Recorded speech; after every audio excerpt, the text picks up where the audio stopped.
నమస్తే అండి. సామెతలు 17వ అధ్యాయము 17వ వచనము.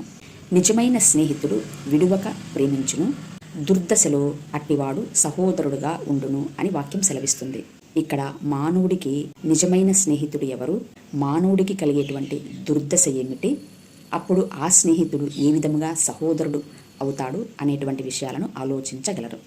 అయితే మానవుడిలోనే మర్మమై ఉన్నటువంటి సర్వశక్తిమంతుడే మనస్సాక్షి రూపములో మానవుడికి నిజమైన స్నేహితుడిగా ఉండగా, లోక విషయములో అనగా తమోగుణము, రజోగుణము, సత్వగుణము అయినటువంటి దేహ స్వభావముల విషయంలో మానవుడి యొక్క మనస్సు, ప్రాణము సంచరిస్తుండగా, ఒకనాటికి ఈ లోక స్వభావమే, ఈ లోకమే మానవుడిని మృంగివేసేటువంటి క్షణము వచ్చినప్పుడు, ప్రాణము పోయి తెలివి తప్పని ఇట్టి దుర్దశలో సంపూర్ణ శరణాగతి కోరినటువంటి మానవుడి యొక్క మనస్సుకు మానవుడిలోనే మర్మమయ్యున్నటువంటి సర్వశక్తిమంతుడు తన వారసత్వమును అనుగ్రహించుటకు తన ప్రాణమునే ఏ మాదిరిగా అనుగ్రహిస్తున్నాడో దర్శనమునకు రాగలదు.